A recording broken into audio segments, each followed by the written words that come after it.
नमस्कार, मैं हूं सुशील कुमार और आप देख रहे हैं प्रवासी एक्सप्रेस।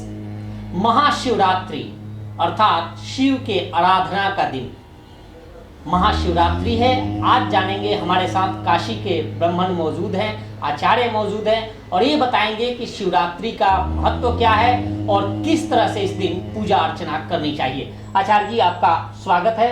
नमस्कार, आपको बहुत बहुत धन्यवाद। महाशिवरात्रि है। महाशिवरात्रि एक विशेष दिन है भक्तों के लिए, जो महादेव के भक्त हैं अमूमन। क्या महत्व है और इस दिन किस तरह से पूजा पाठ करनी चाहिए? देखिए, पहले तो आपने कहा शिवरात्रि। रात्रि ये 4-5 प्रकार की रात्रि होती है। एक शिवरात्रि, एक काल रात्रि, एक जो हम ऐसे तो पूरे 9 रात्रि होती हैं। 9 दिन नवरात्रि के 9 दिन कहते हैं, लेकिन नवरात्रि में विशेष रूप से काल रात्रि है। तीसरा चीज जो है आपका होली का, जो हम लोग कहते हैं, ठीक ना, उसको बोलते हैं क्रूर रात्रि। तो होलिका दहन का रात्रि को क्रूर रात्रि कहते हैं जी। भगवान कृष्ण का जब जो जन्म हुआ था उसको मोह रात्रि कहते हैं जी। जब उसका जन्म हुआ था उसको मोह रात्रि कहते हैं। ये 4 रात्रि है। वो चारों रात्रि का बहुत बड़ा इसका महत्व है, बहुत बड़ा महत्व है जी।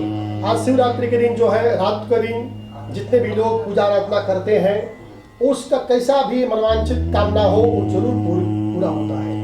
महाशिवरात्रि का इसका नाम है महाशिवरात्रि। इसलिए भगवान शिव की शादी हुई थी और इस दिन जो है रात का जो जागरण करते हैं, जो रात को पूजा पाठ आराधना करते हैं, ये चारों पहर में जो आपको 4 पहर के विषय में हम जो स्वप्न में जो बताए थे, और चारों पहर में जो व्यक्ति इसका अभिषेक भगवान का करते हैं, पूजा आराधना करते हैं, जागरण करते हैं, उसका बहुत बड़ा महत्व है। शिवरात्रि के दिन जो है भगवान का दूध से जो स्नान कराते हैं। किसी व्यक्ति का मान के चलिए कि पुत्र नहीं हो रहा है, अगर भगवान शिव की आराधना से पुत्र प्राप्ति के लिए कामना करता है और दूध के द्वारा अभिषेक, जल डालते हुए अभिषेक करता है और रुद्र सूक्त के द्वारा, पुरुष सूक्त के द्वारा लेकर रुद्राष्टाध्यायी के पाठ के द्वारा अगर आप अभिषेक करते हैं, तो आप वैदिक ब्राह्मणों द्वारा जो है अभिषेक करवाते हैं, घर में हो, मंदिर में हो, तीर्थों में हो, जहाँ भी हो, उसका बहुत बड़ा महत्व है। आपकी मनोकामना पूर्ति होती है। जिसे हम इसको बोलते हैं पंचामृत, दूध, दही से मान के चलिए कि आपके यहाँ कहीं वर्षा नहीं हो रहा है, बहुत काफी गर्मी है, बहुत परेशानी हो रही है, खेत बाड़ी आपका सही से उपज नहीं हो रहा है, ठीक, आपका जितने भी संतान, आपके बहुत लोग संतान नहीं होती है, तो आगे उनका मतलब की जो परंपरा है वो नहीं चल पाता है। अगर दूध से भगवान शिव की अभिषेक करते हैं, दूध से दही बार चढ़ाते हैं, और दही इत्यादि का इतना बड़ा महत्व है कि आपका संतान वृद्धि करता है, उपज को वृद्धि करता है, बारिश होती है। दही में इतना बड़ा प्रभाव है, इतना बड़ा महत्व है। और हम शिवलिंग नहीं क्यों चलते हैं, इसमें भी आएंगे, हम चर्चा करेंगे अभी आपको। फिर उसके बाद दूध, दही, शहद जो है मीठा चीज है। अगर लक्ष्मी कहते हैं कि हमारे जीवन में 3 चीज महत्वपूर्ण है, 3 चीज महत्वपूर्ण है। क्या क्या? महाकाली, महालक्ष्मी, महासरस्वती, ये तीनों बहुत महत्वपूर्ण है। जिसके जीवन में महाकाली क्या करने वाली है? स्वास्थ्य को देने वाली है। नहीं, ये भी महाकाली क्या है? जो नवरात्रों में जो है ना, कालरात्रि, वही महाकाली है। ये स्वास्थ्य को देने वाली है। इसको आप गलत मत समझिए। जो हम लोग 10 महाविद्या को आराधना करते हैं, जितने भी बंगलामुखी होगी, चिन्मस्तिका, जितनी ये सब महाकाली हो गई, ये बहुत बड़े मतलब आराम, अगर आप सही मन से काम करते हैं तो आपको तत्काल काम होने वाली है ये सब चीज। ठीक, तो महाकाली स्वास्थ्य को देने वाली है, महाकाली महालक्ष्मी धन को देने वाली है, और महासरस्वती ज्ञान को देने वाली है। ध्यान दीजिएगा, जिस व्यक्ति के पास अगर स्वास्थ्य नहीं है, क्या उसका धन उसके पास हो तो क्या धन का भोग कर सकता है? बिल्कुल नहीं कर सकता। बिल्कुल नहीं कर सकता ना। जिस व्यक्ति के पास स्वास्थ्य भी है और धन भी है और ज्ञान नहीं है, तो क्या वो अपना जीवन को आगे बढ़ा सकता है? कुछ धन का उपयोग कर सकता है? धन का मतलब कि कुछ भी उस जीवन में आगे बढ़ा सकता है? सदुपयोग नहीं कर सकता। कुल मिलाकर अपन महाशिवरात्रि है, लोग जानना चाहते हैं, कई लोगों के सुबह से मैसेज आ रहे हैं कि वो किस तरह से पूजा पाठ करे, भगवान शिव को कैसे खुश करे, कैसे अपनी मनोकामना पूर्ति करे। हाँ, बिल्कुल। शिवलिंग देखिए, घर में अगर शिवलिंग जो है आप अंगूठे के बराबर रख सकते हैं। घर में शिवलिंग जो है हमेशा अपने अंगूठे के बराबर रख सकते हैं, इससे ऊपर नहीं। मंदिर में भी कितना भी हो, अगर आप घर में आराधना करते हैं तो हमेशा शिवलिंग जो है अंगूठे के बराबर शिवलिंग का स्थापना कर शिवलिंग जिसे वाले परमेश्वर लिंग, जिस व्यक्ति को घर में परिवार में सही सलामत घर में रखना हो तो नंदेश्वर लिंग का अगर आप पूजा अर्चना करते हैं आपके लिए बहुत काफी फायदेमंद है। ठीक, पारमेश्वर लिंग जिसके घर में धन की बहुत काफी आवश्यकता है, धन की बहुत काफी कमी है, वो पारमेश्वर लिंग की आराधना करें। ठीक, नंदेश्वर लिंग, पारमेश्वर लिंग।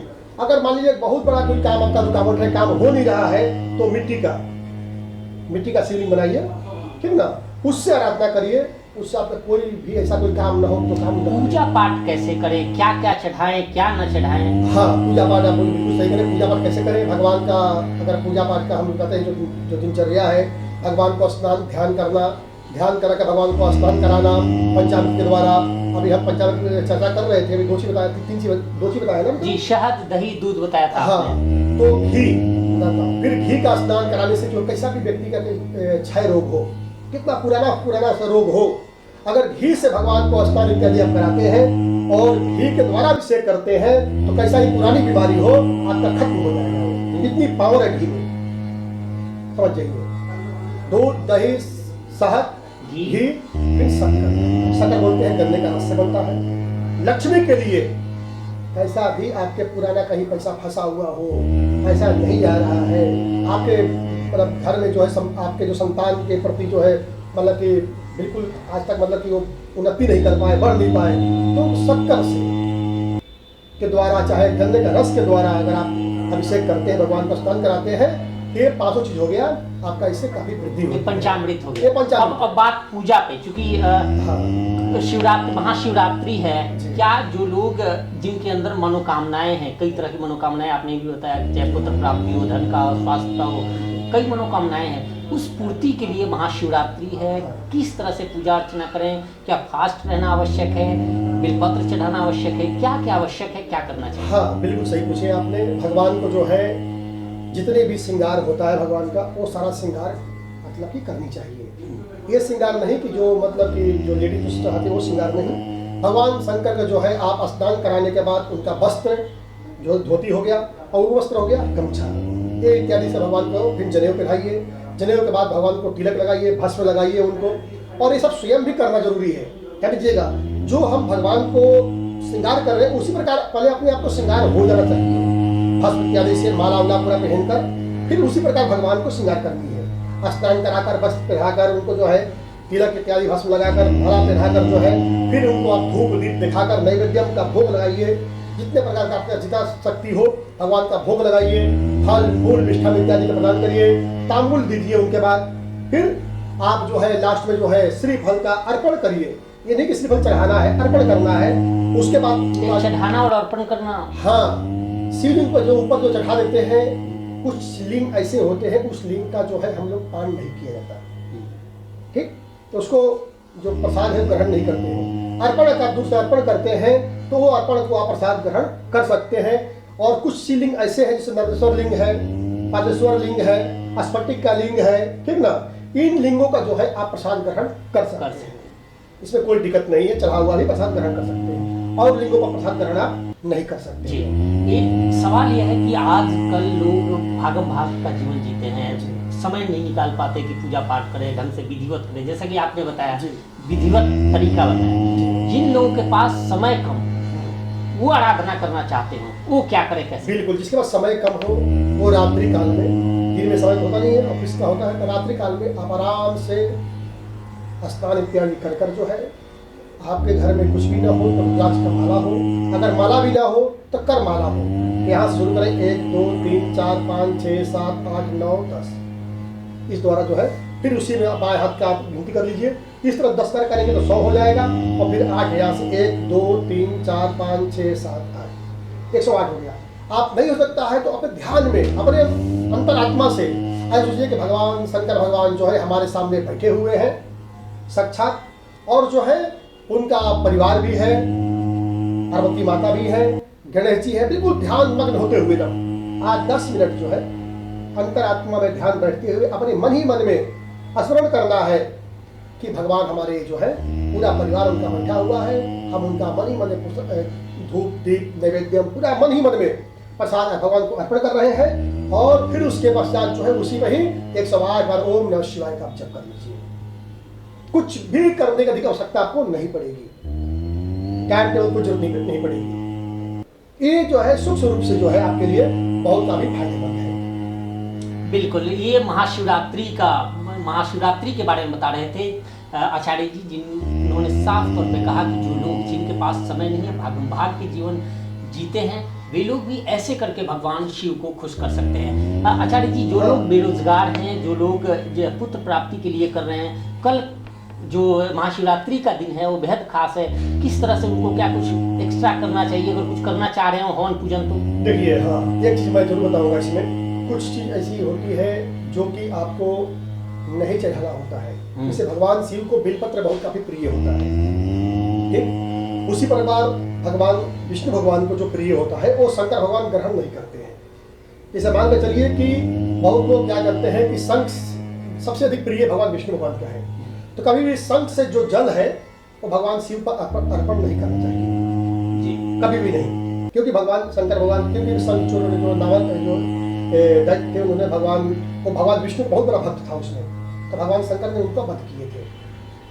तो वध करने के बाद जो है वो फिर भगवान शंकर जो है अपने ऊपर उस चीज का अर्पण नहीं लेते हैं, क्योंकि भगवान विष्णु का भक्त हो। इसी प्रकार जो है तुलसी के जो पत्ता जो है, उसके जो वृंदा, तुलसी के नाम पहले उनका वृंदा था, और भगवान ने उनके पति को जो है भी मार दिए थे, इसका भी काफी कहानी है, ठीक। उसलिए उनका भी भगवान शंकर भगवान का तुलसी का पत्ता भी अर्पण नहीं होता, ना भोग में अर्पण होता है, ना उनके ऊपर अर्पण करना चाहिए। तुलसी मंजरी चढ़ा सकते हैं, देखिए तुलसी मंजरी आप चढ़ा सकते हैं, लेकिन तुलसी पत्ता नहीं, ठीक। भगवान को तुलसी पत्ता बहुत प्रिय है, भगवान को तुलसी मंजरी प्रिय है शंकर भगवान को, ठीक। उसके बाद हल्दी, जो सौंदर्य के समान। हल्दी क्या है कि हल्दी एक श्रृंगार का समान होता है, ये लक्ष्मी का प्रतीक है हल्दी। तो भगवान शंकर भगवान के ऊपर जो है हल्दी भी नहीं चढ़ाना चाहिए, ठीक। हल्दी भी नहीं चढ़ाना चाहिए। हल्दी से क्या होता है, कोई श्रृंगार समान है, और जो भी श्रृंगार का जो सामान है वो पार्वती जी पर आप चढ़ाए, वो बहुत काफी अच्छा। भगवान शिव को, भोलेनाथ को जो है उसको भी नहीं चढ़ाते हैं। या केतकी के फूल भी जिसको बोलते हैं वो भी नहीं चढ़ाना चाहिए। ऐसे 5-7 चीज जो है वस्तुएं हैं तो भगवान शिव पर अर्पण करनी चाहिए। और जो है पुत्र प्राप्ति का जहाँ पूछे, पुत्र प्राप्ति के लिए जो है भगवान शिव में आप आराधना करते हैं। आप व्रत का मतलब होता है, व्रत करने से होता है कि हमारा आत्मा जो है ना भगवान के प्रति जाकर जुड़ता है जी। तो लिंग जो है, लिंग क्या है कि एक जो है आपका एक चुंबकीय शक्ति है, तो चुंबक है। आप जो भी मन में जो भी विचार ले रहे हैं, ओम नमः शिवाय का जप कर रहे हैं और व्रत है, ठीक। तो व्रत के द्वारा क्या होता है कि ऑटोमेटिक आपका कनेक्शन उससे जुड़ता है। आपका मन जल्दी भटकता नहीं है, मन एकाग्र होता है। जिस व्यक्ति का मानसिक काफी टेंशन होता है, मानसिक रूप से परेशान होता है और मन उनका बहुत बड़ा चंचल होता है, तो भगवान शिव की आराधना करें तो उनके लिए बहुत। बिल्कुल, ये थे आचार्य सत्येंद्र द्विवेदी जी, जिन्होंने साफ तौर पे बताया कि महाशिवरात्रि के दिन आपको किस तरह पूजा अर्चना करना चाहिए, साथ ही शिवलिंग पर क्या क्या चढ़ाना चाहिए और क्या भूल कर नहीं चढ़ाना चाहिए। अगर वह वस्तु आप चढ़ाते हैं तो आपका पुण्य नहीं बल्कि पाप का खाता बढ़ जाएगा। इस तरह की वीडियोस देखने के लिए देखते रहें प्रवासी एक्सप्रेस, और वीडियोज अगर अच्छा लगे तो लाइक, शेयर और कमेंट जरूर करें। नमस्कार।